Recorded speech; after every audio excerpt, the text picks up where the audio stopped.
this is going to be part 2 of 3 of me fixing the exhaust on the Mustang. By fixing, I mean replacing the manifolds, getting a muffler, and up it over the axle part, and then taking it to an exhaust shop for them to actually weld it and do it right, because I do not have access to those kind of tools anymore.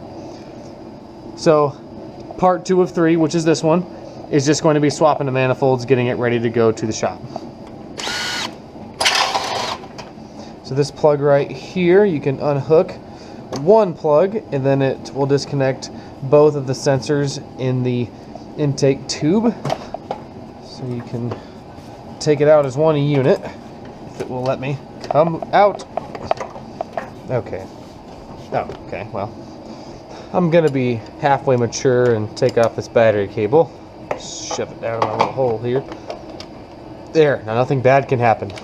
So I had this manifold off a few days ago because I thought I was gonna be able to use this other one that I had from a wrecked car, and I'm not gonna be able to. So I found out that the EGR tube is kind of a mess. I'm taking a mental note of where it's at. There's a little plug way down here buried that comes up. So if I follow the manifold straight, it's kind of at a little bit of an angle, and the EGR tube goes the other direction just a little wee bit. If I look down straight, I can see like a spark plug wire's width between the manifold pipe and the EGR tube, and I'm gonna have to tighten that down there with it attached to the car, but I can't get to it when it's bolted to the car. So I'm gonna have to tighten it first outside of the engine bay and then install it. So that's gonna make this kind of a mess. Hopefully I don't have to do any trial and error there. I'm gonna unplug these 2 hoses for the EGR. I don't need to keep track of which one of these goes where, because this one won't reach the other side, so I don't have to worry about that. I'm going to unbolt this bracket here just to get it out of the way. Plug the EGR tube and flip that kind of over there. Now in my case, this thing is very stuck that goes into the actual EGR valve itself. I tried to get it out earlier with penetrating oil, wasn't having any good luck. I didn't put heat to it because the heat will just kind of ruin the valve that's in here when you get the kind of heat that's a torch is applying to it. I know it's hot all the time anyway, but a torch will kind of hurt things. But I have the advantage of just being able to unbolt it, so I don't need it to come out at this pipe necessarily.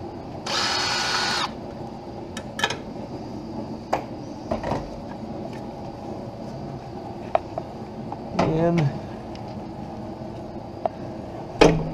the gasket fell. Now sometimes you can reuse these gaskets. I probably should get a new one, but I probably will not. There, and you can see it wasn't tight from last time. So yeah, this is kind of cheating because you may have a seized one and have to pull it out the hard way. Rest assured, when I first pulled this manifold out, I had to fight this tube the entire time. Unplug the spark plug wires. You want to make sure you keep track of where the spark plug wires go so you don't mess up the firing order. In my case, they're all tied together lengthwise, so they will only go in one spot. Lay those up out of the way. I'm going to leave the spark plugs in though, because I didn't fight them last time. These exhaust nuts are a 13mm. They amazingly all came out.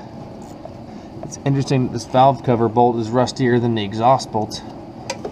Another little tip I have is I'm going to do the back nut first, so when I get to the front ones and the exhaust manifold starts to fall, I don't have to fight trying to hold it up and the nut at the same time, clearing the back where I can't get to it. If this fits in here, that would be amazing. Oh, that is not happening.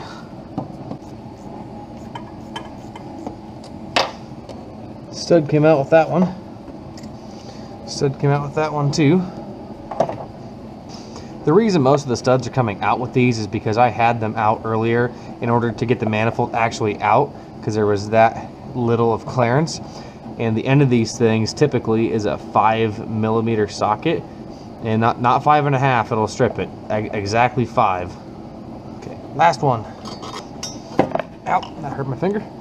If you ever have the urge to start a car without the exhaust manifold, I would strongly encourage you not to. The cold air going back up against the valves can bend them. That's a strong can. I've seen people do it and have no issues, but I would recommend not doing it if you care about your engine. Now, be careful with this gasket. This specific one here is a multi-layer steel or an MLS gasket. These things are reusable and much better quality than the ones that come with the new manifolds. I will be reusing this. And then removing the manifold carefully as not to damage a spark plug on the way out.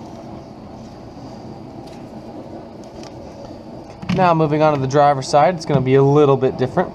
You can see the oil dipstick tube goes through it and kind of around it and over it.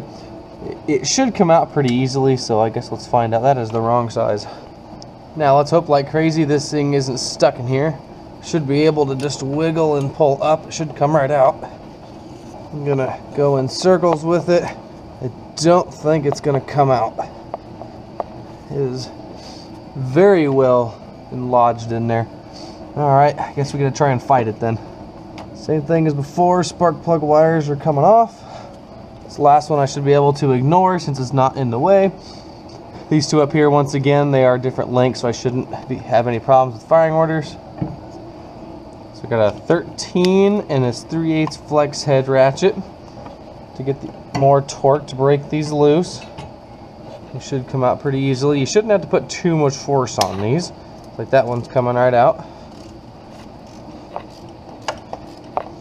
I'm gonna loosen these all first and then come back and run them out with the 1/4" ratchet. Okay, fighting the flex head, trying to hold everything straight. Fighting the dipstick, so let's see if I can get it out using the solid one.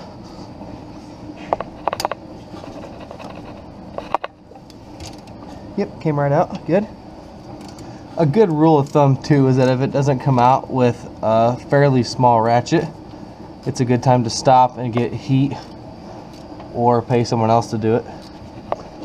So they're all broke loose now. I should be able to use a 1/4" ratchet to run them out since I can get more of a range on it. I'm going to start at the back once again and work my way forward so when it falls at the end, I'm not fighting it. If this fits on this side, I'm going to be excited. It looks like it might. Well, nut came most of the way out and then grabbed the stud. That works for me.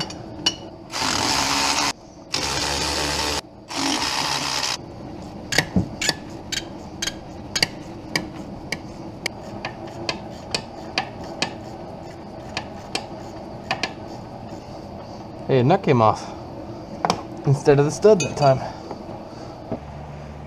Okay, so the front 3 studs stayed put. They may fight me later. I'm gonna go ahead and get this exhaust gasket out of here. It's just like the other one, I would like to reuse it since it's of better quality. If I can get it to come out.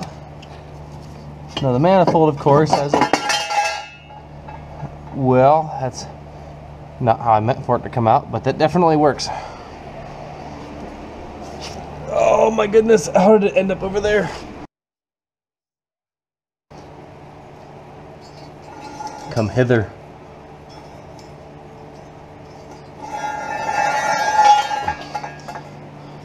There, check that out.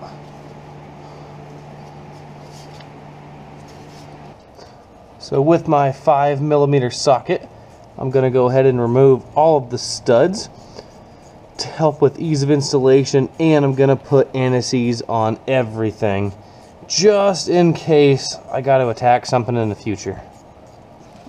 Let's see, only got one left on this side. There we go, finally. I did buy a stud kit, but these all came out really nicely. But either way, I do want to separate the nut here from the stud so I can put them on separately. So I'm going to use some not so intelligent force here. Actually worked out pretty good.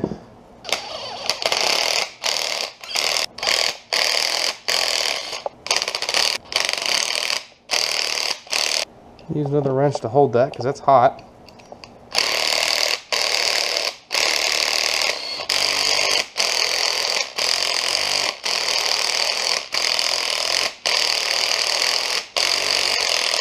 You'll also notice some of these studs are longer than others. Now in my case, there was nothing bolted to this, and all the manifolds pores are the same depth, so I don't really know what's going on there. I'll probably put the longer ones towards the back since there's more clearance. So I'm going to put the driver's side back on first here, not really for any particular reason. So I'm going to start by making sure that this EGR port that I don't need on this particular car, because it's on the other manifold, is tight, because it was not even a little bit from the factory. So that would have been very disappointing to put that on and have an exhaust leak and then not be able to tighten it. So that, yeah, it's tapered. So, okay, so that should seal then. I'm going to put some anti-seize on that, just because you just never know when you might need something to come off.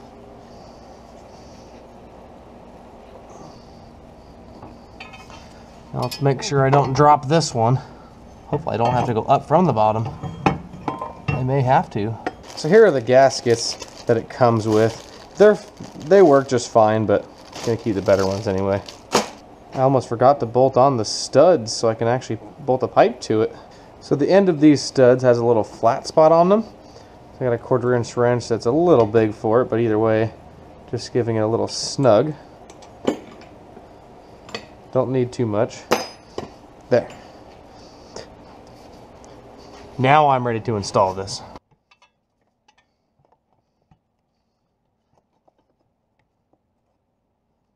Yeah, that's just gonna have to go up from the bottom. That's just the only way around it. Can I do this without crawling under the car? It's not looking good. Magic 8-ball is telling me no. Not happening.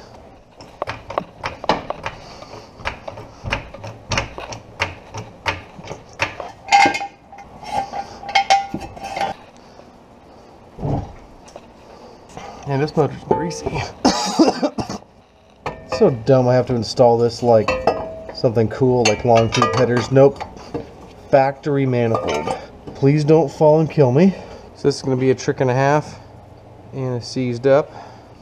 And then I get to hold the gasket in place.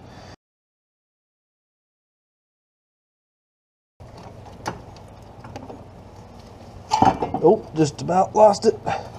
It's fine though. Got it. Well, my camera died, but I didn't get too far without you. I got 5 of the 6 studs installed. The first 2 are not tight, but they're just holding the manifold up. But I'm having a heck of a time getting this last stud to start. So I'm going to use this mirror to make sure the hole is lined up with the threads.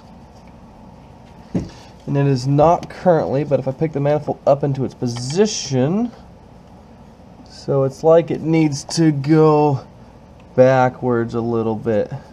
It's actually not super uncommon to see that. The manifold will kind of pull towards itself with the heat and the weld process.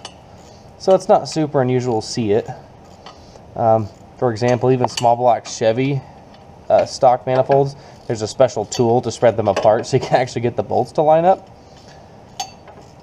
So I may have to get a pry bar between that stud and that back pipe to get it to go in there. First off, let's see if it works the way I want it to. I think it is. We're gonna try. I hate prying on this bolt like this because I feel like I'm gonna mess up threads and make the nut not want to go on. And hey, that works. It started a couple threads, but I'm gonna keep tension on it. So I kept tension on it while I got the socket ready, so don't strip out any threads. I'm confident now that it'll be fine. I can definitely feel the pressure against it now, but it's going on nice and easy now. I can apply anti-seize to these back studs.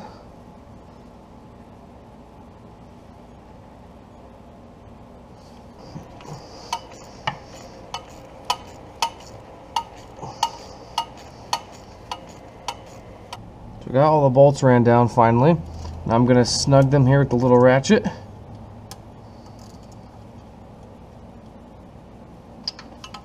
And after the exhaust gets put on in a couple days, I'm going to drive it for a couple weeks, maybe not even that long, and then check these bolts again. Sometimes they like to back out, or the metal compresses on the manifold and they get a little loose.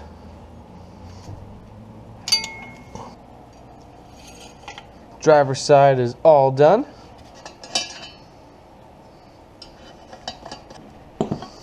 Alright, here comes the non-fun part. Gonna put some manifolds on it. That's way too much, but we're gonna go with it. Go ahead and just start our threads here. So now, looking at it from above, I'm gonna have it away from the manifold, just about like that. And then I'm gonna tighten this down, because I won't be able to get to it when it's in the car. And I'm gonna get this fairly tight because I really don't want it to leak when it's on the car. And even if this isn't perfect, I should be able to have a little bit of wiggle room where I can move this around. I almost forgot the studs again. Wouldn't have been the end of the world though, but I don't really want to deal with it under the car. In we go. Dodge that fuel line. I'm gonna release this fuel line retainer clip here and see if that gives me any room. Let go. I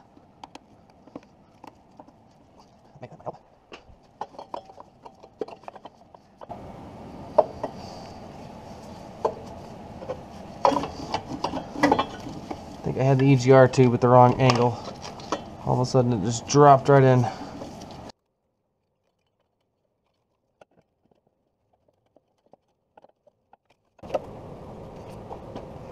This side doesn't appear to be bowed in like the driver's side would.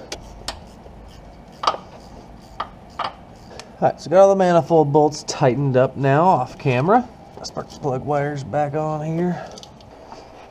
Now we'll do the other side. This side I only undid the front two.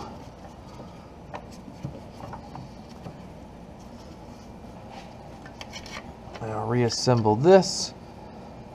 Put vacuum hose back on the EGR valve there. Most people would get a new gasket for this. I'm just gonna hope it doesn't leak.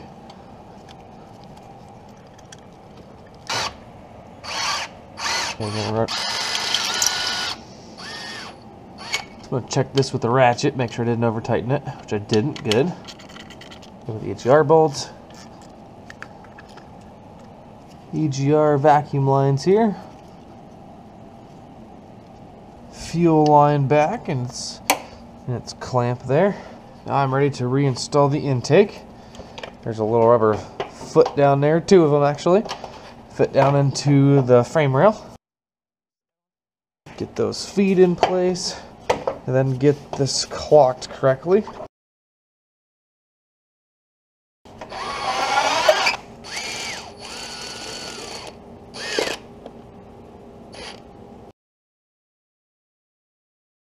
This car is now ready to go to the shop, so you'll see it again in part 3 when it'll have the thrush welded muffler on it.